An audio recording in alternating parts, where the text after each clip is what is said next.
Salut, j'espère que tu vas bien. Aujourd'hui, on va parler de la codépendance et surtout en quoi c'est en lien avec la perversion narcissique.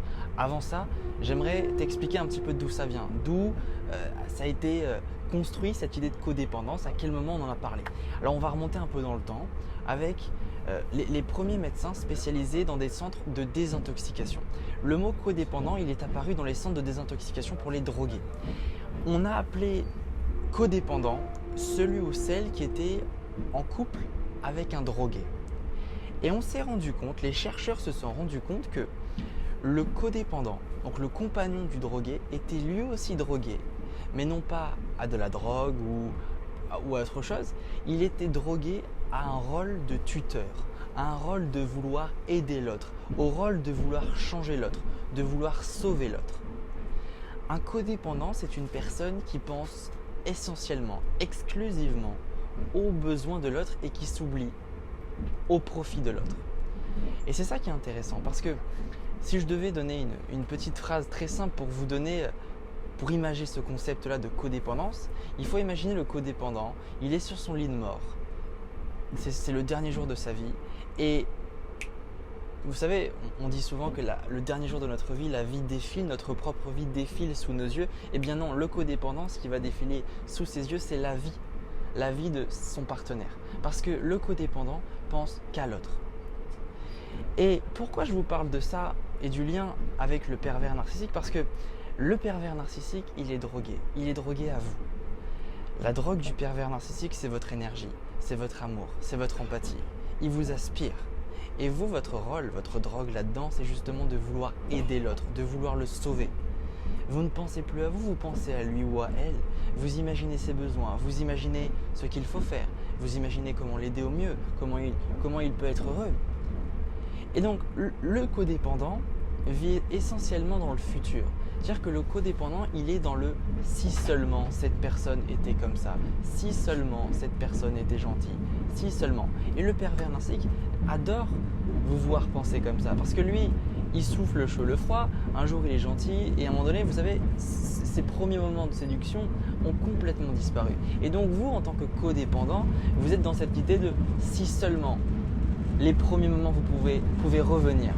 Et encore une fois, ces premiers moments ne reviendront jamais. Et ce qui est intéressant aussi, c'est que bizarrement, le codépendant a moins de facilité à sortir de ce rôle de sauveur que le drogué lui-même.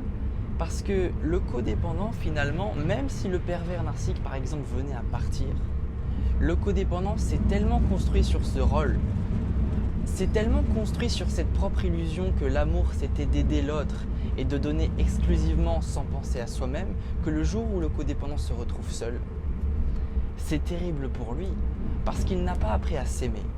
Soyons très clairs, quand on est codépendant, on est avant tout quelqu'un qui ne s'aime pas. Ça veut dire quoi s'aimer? S'aimer, c'est s'accepter tel qu'on est, mais s'accepter non pas que dans les bons moments, mais c'est aussi s'accepter dans les mauvais moments, c'est s'accepter quand les gens nous critiquent, c'est s'accepter quand on est parfois en colère contre nous-mêmes, c'est s'accepter quand on fait des erreurs, quand on échoue. C'est ça s'aimer, c'est être capable de s'accepter dans les bons et dans les mauvais moments.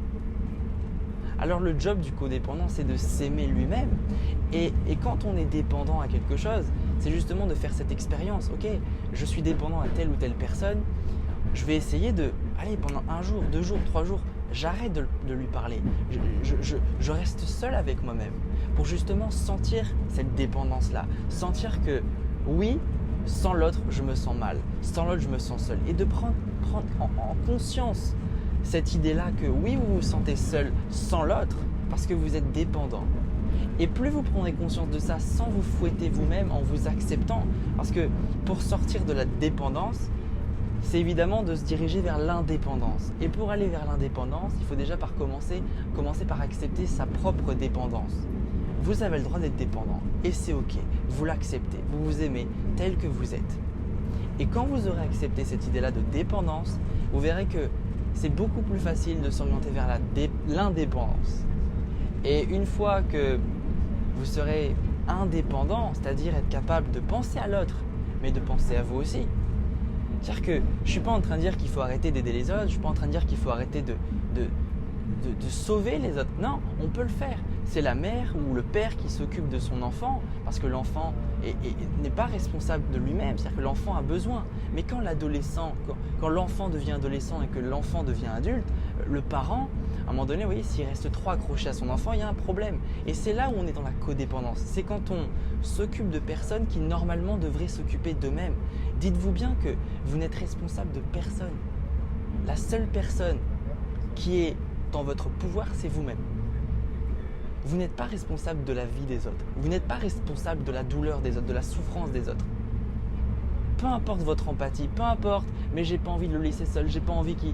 Non, vous êtes responsable de vous-même. Les autres, c'est leur responsabilité. On peut les aider, mais quand c'est trop et que aider l'autre devient finalement s'oublier soi-même, il y a un problème. Ok ? Je vous dis à très vite, je vous aime, salut.